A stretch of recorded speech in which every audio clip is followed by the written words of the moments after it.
በስመ አብ ወወልድ ወመንፈስ ቅዱስ አሐዱ አምላክ አሜን። ናይ እግዚአብሔር ቤተሰብ ናይ አዴና ናይ ቅድስት ድንግል ማርያም ናይ ሓደራ ደቂ ናይ ኩሎም ቅዱሳን ፈተውቲ ናይዚ ቻናል ተኸታተልቲ ኣብ መላእ ዓለም ዘለና ናይ እግዚአብሔር ሰላም ፍቅሪ ይብዛሕልና። እግዚአብሔር አምላኽና ንኽነመስግኖ ዝፈቀደልና ናብዛ ሰዓት እዚኣ ብቸርነቱ ብፍቅሩ ብወላዲቱ ጸሎት ብቅዱሳኑ ቃል ኪዳን ሓልዩ ናብዚ ሰዓት ዝበፅሐና ናይ ኣቦታትና ኣምላክ እግዚአብሔር ተኸበረን ተመስገነን ይኹን። ከም እግዚአብሔር ፍቃድ ሕጂ እንሪኦ ካፍቶም ናይ ዓብይ ጾም ሰናብትታት ዝበሃሉ እቲ ሓደ ዝኾነ ደብረ ዘይቲ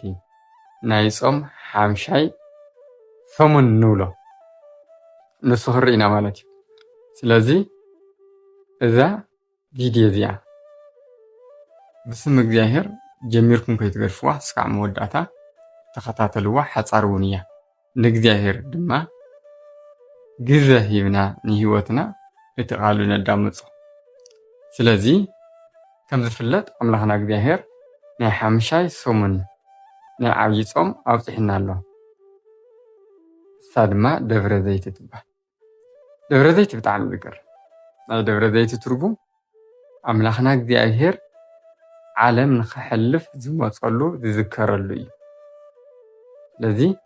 ትርጉሙ ደብረ ዘይቲ እንታይ ማለት እዩ? ኣምላኽና እግዚአብሔር ኣብ ማቴዎስ ወንጌል ምዕራፍ 24 እንረኽቦ ስለንታይ እዩ ተናጊሩ ምልክቱ ኸታ እዩ ናይ ምጽኣት ካልኦትን ክርኢና ማለት እዩ። ስለዚ መጀመርያ ደብረ ዘይቲ ማለት ናይ ደብረ ዘይት ማለት ናይ ኣውሊዕ ተኽሊ እምባ ተራራ ማለት እዩ። ኣምላኽና እግዚአብሔር ኣብኡ ኮፍ ኢሉ ንደቀ መዛሙርቱ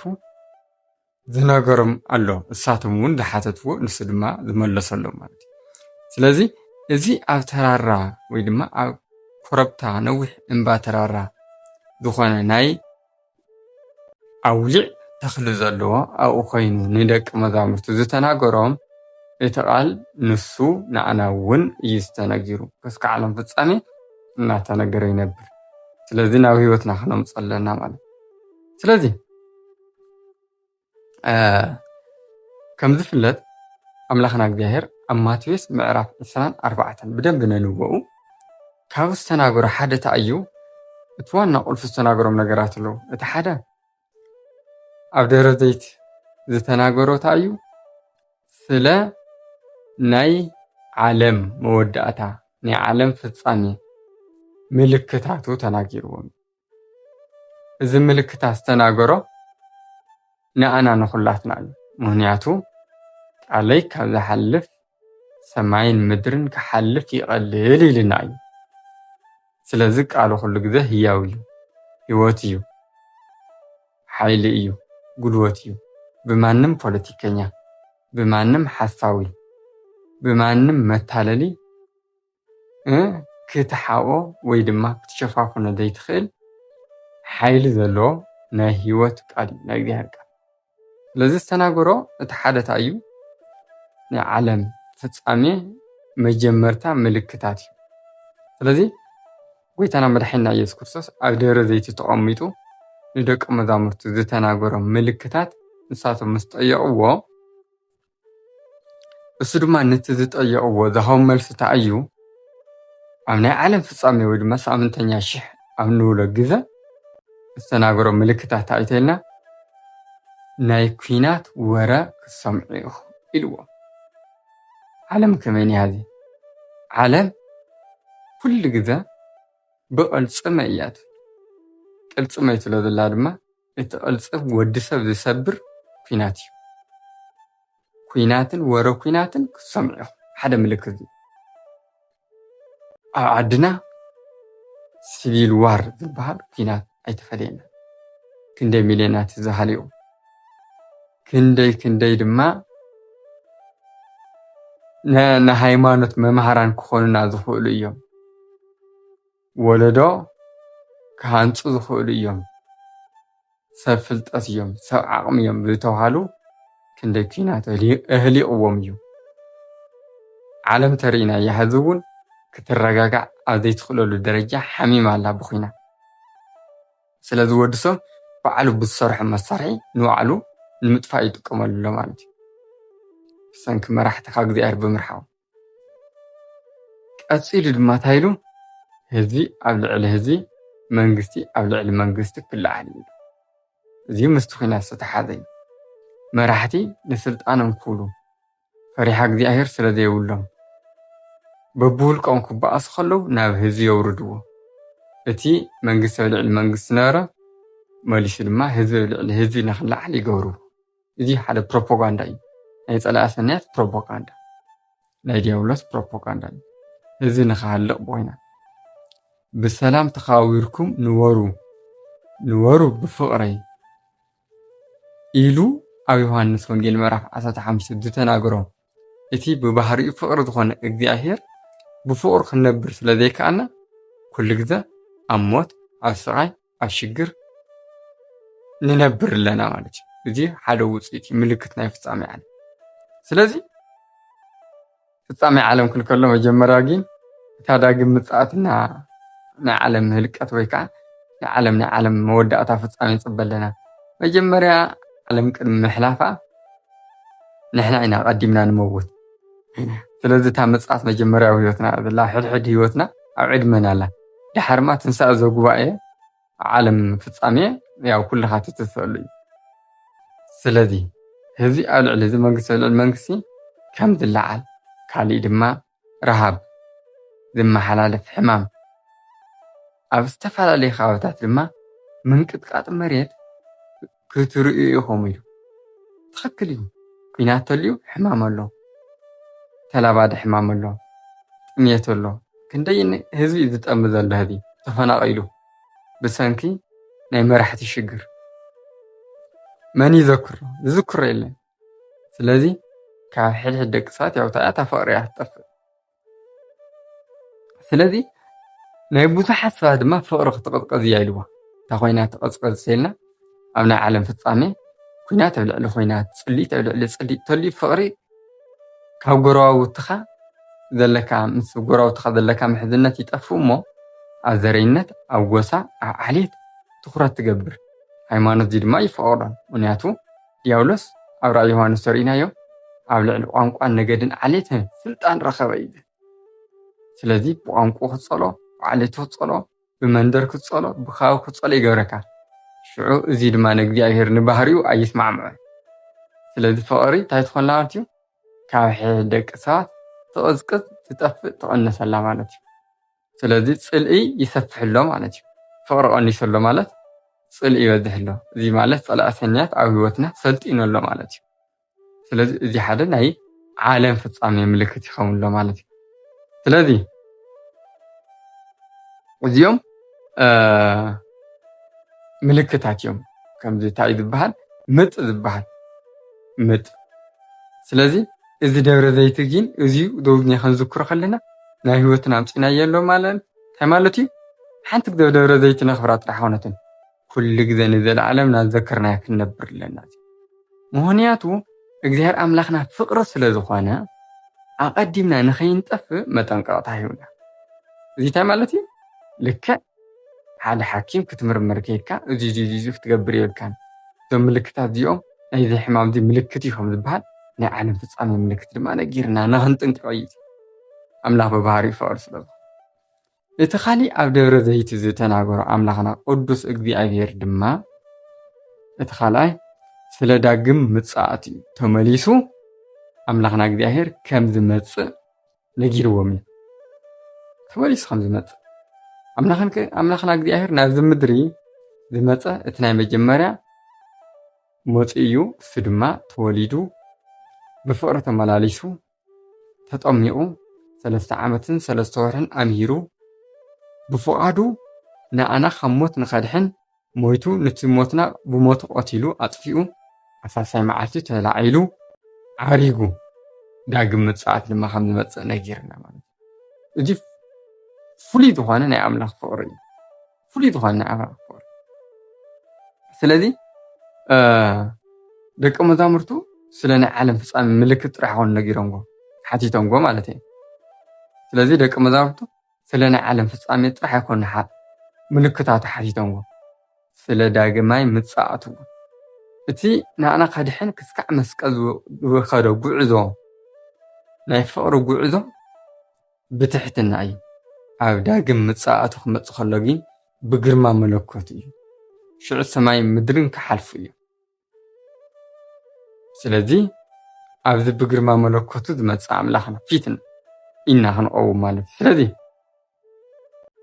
ኣብ ቁጥር 39 ንረኽቦ ማለት 24 ማለት እዩ እንታይ ኢሉ ይነግሮም ብኖህ ዘመን እቲ ወለዶ ዝነበረ ሽዑ መጠን ዘይብሉ ሓጢኣት እናሰርሐ መዓዝ ከም ዝጠፍእ ከም ዘይፈለጠ ምንም ከይፈለጠ ድማ ማይ ኣሄ መፂ ከም ዘጥፍኦ ልክዕ ከምኡ ድማ ኣምላኽና እግዚኣብሔር ኢየሱስ ክርስቶስ እግዚኣብሔር ወልድ መዓዝ ከም ዝመጽእ ክንፈልጥ ኣይንኽእልን። ስለዚ ወዲ ሰብ መዓዝ ከም ዝመጽእ ክትፈልጡ ኣይትኽእሉን ኢኹም ሞ ይብለና። እዚ ኩሉ ግዜ እንታይ እዩ ዝብል ብጥንቃቐ ተጓዓዙ። በዚ ምክንያት ድማ ኣብ መዝሙረ ዳዊት ምዕራፍ 49 ካብ ቁጥሪ 2-3 እንታይ ይብለና እግዚኣብሔርሰ ገሃደ ይመጽእ ወኣምላክህኒ እያረምም እሳት ይነድድ ቅድሚሁ። ኣምላኽና እግዚኣብሔር ግልጽ ኮይኑ ክመጽእ እዩ። ስቕ ድማ ኣይብልን። ኣብ ቅድሚኡ ዝባላዕ ዝነድድ እሳት ሓዊ ኣሎ ይብለና። ስለዚ ብግርማ መለኮት ከም ዝመጽእ እዩ ዝነግረና ኣሎ። እዚ ኣብ ደብረ ዘይቲ ዝስበኽ ምስባኽ እዩ ዝብል። ስለዚ ኣምላኽና እግዚኣብሔር ክመጽእ እዩ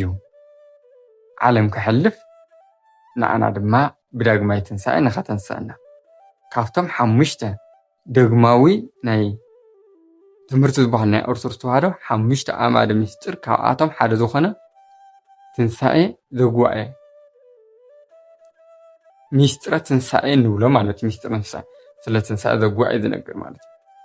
ብዛዕባ ይነግረና። እቲ ካሊእ ኣብ ደብረ ዘይቲ ኣምላኽና ቅዱስ እግዚኣብሔር ንደቂ መዛሙርቱ ዝነገሮም እንታይ ኢሉ ሓደ ምልክታቱ ናይቲ ዓለም ፍጻሜ ምስ ነገሮም ቆፂሉ ድማ ንሱ እውን ከም ዝመጽእ ምስ ነገሮም እንታይ ኢልዎም ተዳሊኹም ንበሩ። ስለዚ ኩሉ ግዜ እንታይ ኢሉ ተዳሊኹም ንበሩ እንዳለድና ዘለና ሕጂ ብምንታይ ኢና ክንዳሎ ክንርአና። ኣብ ቁጥሪ 42 ከምዚ እዩ ጎይታኹም መዓዝ ከም ዝመጽእ ኣይትፈልጡን እሞ ንቑሕ ኩሉ ግዜ ድልዋት ኩኑ። ስለዚ ተዳሊኻ ምጽባይ መንፈሳዊ ጥበብ እዩ ማለት እዩ። ስለዚ እዚ ድማ ተዳሊኹም ነበሩ። ስለዚ እዚ ትምህርቲ እዚ ቁልፍ ናይ ኦርቶዶክስ ተዋህዶ ቤተክርስትያንና ኣስተምሮ ኩሉ ግዜ እንታይ ትብለና ቤተክርስትያንና ተዳሊኹም ነበሩ ብኸመይ ኢና ክንዳለ ክርአና። ስለዚ ተዳሊና ንኽነብር እቶም ቁልፍ መሰረታዊ ነገራት ዝበሃሉ እቲ ቀዳማይ ብጽኑዕ ሃይማኖታዊ እምነት ምንባር ተዋላዋይ ናፍቲ ተይኮነ ብጽኑዕ ሃይማኖታዊ እምነት ትነብር ኣለካ። ምክንያቱ ናብዚ ምድሪ ጎይታና መድሓኒና ኢየሱስ ክርስቶስ ዝመጸሉ ዋና ዓላማ ንኣና ንምድሓን እዩ። ካብቲ ተፈሪድና ዝነበረ ብነባዕልና ፍቃድ ኣምፂናዮ ዝነበርና በደል ፍርዲ ካብኡ ንኸውፀና ኣምላኽና እግዚኣብሔር ንኣና መሲሉ ናትና ባህሪኡ ገይሩ እዚ ድማ ካብታ ንጽሕቲ ዘርኢ ቅድስት ድንግል ማርያም ስጋን ነፍስን ወሲዱ ኣብዚ ምድሪ ምሳና ተመላሊሱ ን33 ዓመትን 3 ወርሕን ኣብዚ ምድሪ ተመላሊሱ ኣብ መስቀል ተሰቂሉ ቤዛ ኮይነና። ቤዛነቱ ኣምላኽና ናይ ባህሪ እዩ። ብባህሪኡ ቤዛ ሂቡና ቤዛ ኮይነና። ስለዚ እዚ ኣሚንና ብትክክለኛ ስነ ምግባር ብትእዛዛቱን ብፍቅሩን ክንነብር ዓዚዝና እዩ። ጽኑዕ እምነት ይበሃል። ጽኑዕ እምነት። ስለዚ ኣብ ዕብራውያን ምዕራፍ 11 ቁጥሪ 6 ታይዘን ብዘይ እምነት ደስ ከተብሎ ኣይትኽእልን ያ ንግዲ። ስለዚ እምነት ወሳናዊ ነገር መሰረታዊ ነገር እምነት ክህሉ ከሎ ካብኡ እንታይ ክህሉ እዩ ስነ ምግባር። ምክንያቱ ቅዱስ ያዕቆብ أما صحفت إلنا إمنة تجبار صدق مالت إمنة كدمر تجبار مالتي سلازي إمنة بذي تجبار ما ذو ما تقيلوه لذي كل شيء تحت كل ذي إمنة ترحذر يعني بروتستانت أستمروا أملاحنا قدير كم إيه لنا إمنة ترح تتخون نرما تداريهم صنحوا عين بلنا نير أبدا قمت صعد جين سنة مقاربون له أبدا قمت صعد ده حتى الناس سنة مقارنين كما تصخل أملاحنا قدير رأيوه ما تسعى رعد شدش تحت نقلات له أميني أبلعهم نتم بيمان دلهم أميني أثيكم عريقة كدينكم تأثيرا رئيكم كاشا خينا متى تقبلكمني إلو أثناء بروخان كلم علم جميرو ذي تدالولكم من قصصمات ورسو نايبوي بروخان إلو تنبوت أقام ذلو دما أتمرقو مانيلو نافسي اللي فردو كان ناو جهنم أسات سيول أوردي كتحلف فيها جهنم أسات يا دلاش بس قال نفسن زقت عودسا أملاخنا خاوزي يدحننا نسم دما تقميني أيولا عمن تقميني أيستخمن عريقة أيكدنكم كاشا خوينا متى أيتقبلكم تأثير أيرأخم إلي حتى تمس أقامنيو تم حتى عن بتي زمسلو أنتم بيمان يوما بجيع مسلو أنتم كم ذي الدحاتهم حتى عندما تاي إلى يملسوا ما أدمتها كم دي جيرناك كاف دي أتم نحادة دقار اللي نعد دقار اللي مالتي سنة مقارو دي الله سنة مقارو إذا حتى نحتات لنا نأمنتينا دي أمانو ما وردو ذو مدرنا هلو تفريد وامي دي حتى دي أي حتى سلازي إن حتى تعبدا قمت سنة مقاري مالتي اتخال أي تدالينا نخن نبر ذلينا مصرة أو نقر بنستهيوات من مليلاسيو بنستهيوات كن مالا لسلنا مهنياتو أذا فتانيت عالم دي أهنبر كلنا نحنا دقصات صدقنا حاتيات نزي سمع عملنا سلازخونا أوزو ودقنا له قذية تمليسنا نستخنا عطل دي أولاد تننا خيال اتفتنا أكلت إذن مكان وشت أفتنا له سقاول دي أولاد ساون فتنات بحالا حلينا خابل بونا خاز مطو تخاد ما نايدق فتنا أو دقصات حاديو صلاة سنة ديو دقصات بنو عالم دليف ديو فتنا خالو سلازي بدك زي كتود كلها بنساعة تملس نساعة تملسكا بطرق منقدي من مللات يدلينا مهنياتو أقدم يوحنس معرف حدا قطر شعاتا يبلنا كوين قنا نستو أبرهان كم ظلو ببرهانو كنملالس كلنا نحد حدنا حبرت ألنا نايودونا إيس كرسوس دم كحاتات كله ينصه إجيمو يبلنا سلازي بناي قويتانا ملحنا يسكت برهان كن مالا لسلنا خافت ذهانا برهان نسها إيو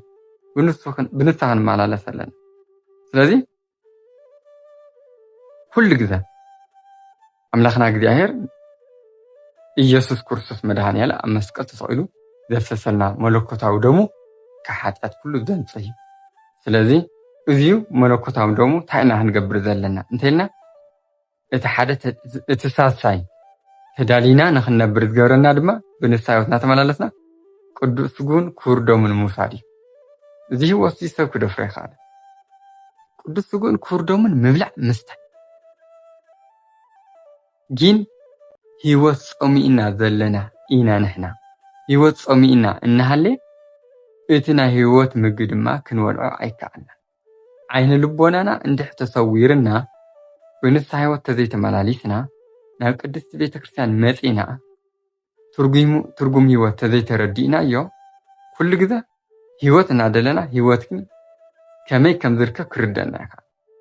ስለዚህ አምላክና እግዚአብሔር ቅዱስ ጋውና ሆዶሙ ናይ ዘላለም ህይወት ኣብ ዮሐንስ ወንጌል ምዕራፍ 6 እንደሆ ከሰማይ ዝወረድኩ ህያው እንጀራ አነ እየ ይብል ስለዚህ ስጋይ ዝበለ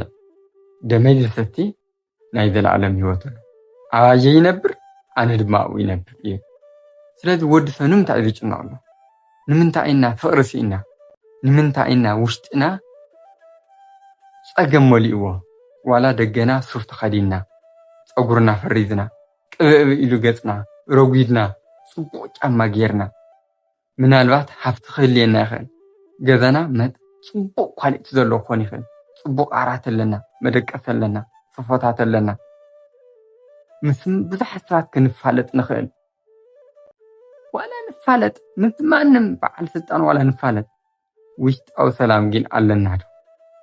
ኣለዎም ዶ ዞም ከምዚ ውሽጣዊ ሰላም ማለት እኮ ቅዱስ ሥጋውን ክቡር ደሙን እዩ ቅዱስ ሥጋውን ክቡር ደሙን ክትበልዕ ከለኻ እኮ ናይ ውሽጢ ዕረፍቲ ኣለካ ናይ ውሽጢ ዕረፍቲ ተዘይብልካ መደቀስ ናሃለካ ኣይትድቅስ ሶፋ ናሃለወካ ከፍ ክትብል ኣይትኽእል ጽቡቕ ገዛ ናሃለካ እሱ ከዕርፈካ ኣይኽእልን ብዙሕ ገንዘብ ናሃለካ ሓሚምካ ቶሎ ናይ ውሽጢ ዕረፍቲ ክበካ ኣይኽእልን ናይ ውሽጢ ዕረፍቲ እግዚአብሔር እዩ እግዚአብሔር ድማ ብባህሪኡ ሰላም ፍቕሪ ጥዕና መድሓኒት እዩ ቅዱስ ሥጋውን ክቡር ደሙን እውን ከምኡ እዩ ናይ ባህሪ እዩ ንረዳእ የንስተውዕሉ ስለዚ ቅዱስ ሥጋውና ክቡር ደሙ ምስ ሸምገልካ እንቕበሎ ይመስለና ብዙሓት ኣለና ጌጋ ካብ ንእስነትካ ጀሚርካ ኩሉ ግዜ ምስ እግዚአብሔር ትጣበቕ ኣለካ መዓዝ ከም ንመውት ኣይንፈልጥን ዳግም ምጽኣት ከም ዘሎ ንኣምን ኢና ግን መጀመርያ ብውልቀና ኢና ክንመውት ኩላትና ስለዚ መጀመርያ ሞት እያ ምጽኣት ኮልና ንኣና ስለዚ ቀዲምና ክንዳሉ ይግበአና እግዚአብሔር ንብላዕ እዩ ንስተዩ ኩሉ ግዜ ቅድስት ቤተክርስትያንና ንዑ ብልዑ ንዑ ሰይኒ እትብል ጥበብ እያ ጥበብ ከዓ መድሃኒ ዓለም ጥበብ ሰብ መድሃኒነ ውእቱ ይብል ቅዳሴ ዘዲስቆሮስ ስለዚ ቅዱስ ሥጋውና ክቡር ደሙ ብጣዕሚ ካብኡ ርሒቕና ኢና ንርከብ ቤተክርስትያን መፂና ንሳለም ጥጥራ ንሳለም እታ ኣብኡ ዘላ ምስጢር ግን ክንካፈል ኣይከኣልና ንምንታይ ብንስሓ ህይወተይ ንመላለስ ዘለና ስለዚ ቅዱስ ሥጋውን ክቡር ደሙን ንቀበል ናብ ካህናት መፂና ብንስሓ ህይወት ክንሕፀብ ይግበአና ተሓፂና ድማ ምቕባል ኩሉ ግዜ ክንበልዖ ዘለና ንስጋና ጥራሕ ምስ ሽንጉርቲ ምስ ኮሚደራ ምስ ናይ ብዕራ ወይ ናይ ጤል ወይ ናይ በጊዕ ስጋ ምስኡ ጥራሕ ነብር ኣለና እዚማ ናይ ስጋ ውፅኢት ጥራሕ እዩ ናይ ነፍስና ምግብ እውን የድልየና እዩ ስለዚ ስለ ቅዱስ ሥጋውና ክቡር ደሙ ብኻሊእ ግዜ ኣትሒና ክንነጋገር ኢና እቲ ካሊእ ተዳሊና ንኽንነብር ካብ ዝገብሩና ድማ ብፍቕሪ ህይወት ምምልላስ ስለዚ ቀደም ሰዓብ ረእይዎ ቅዱስ ሥጋውን ክቡር ደሙን ንበልዕ ኮይና ፍቕርና ንበልዕ ኣለና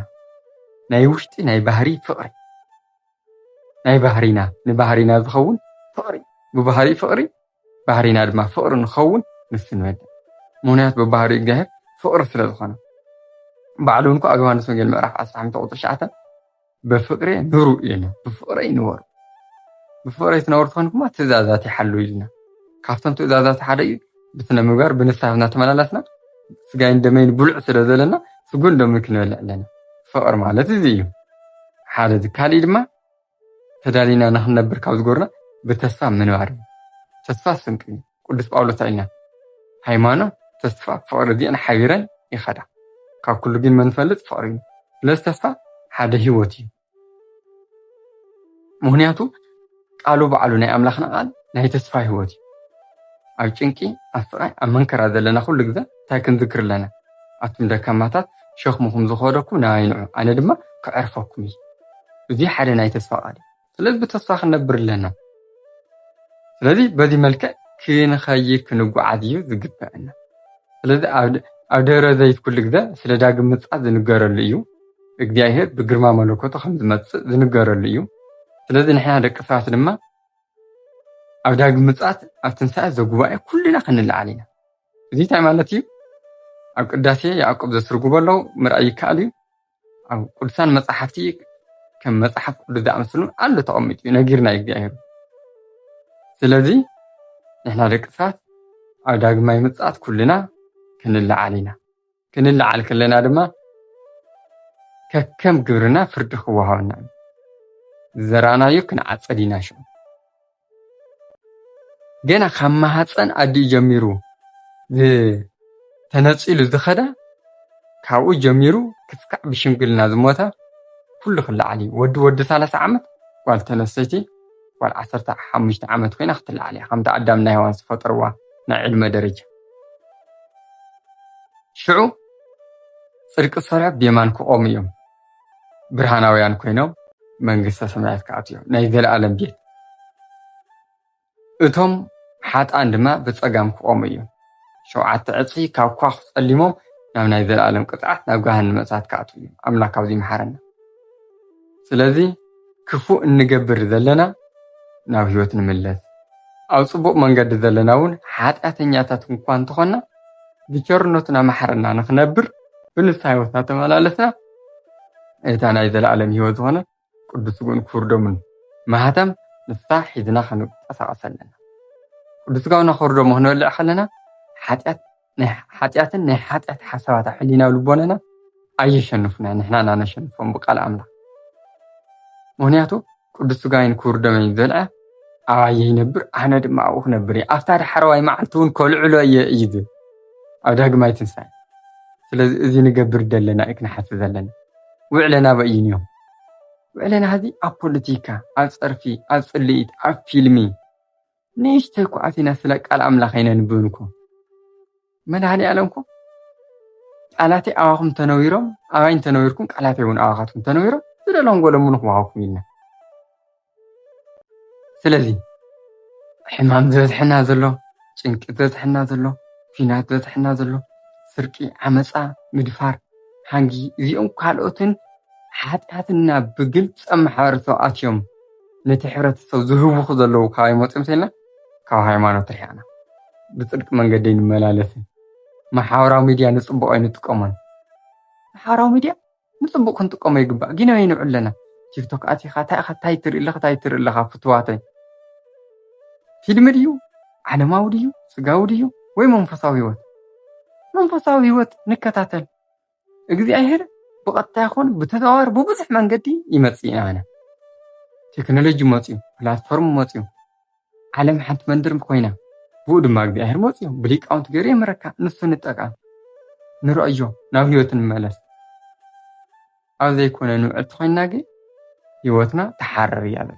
ኣምላኽ ኣብዚ ይሰውረና ስለዚ ኣምላኽና እግዚአብሔር ምስቶም ቅዱሳኑ ይደምረና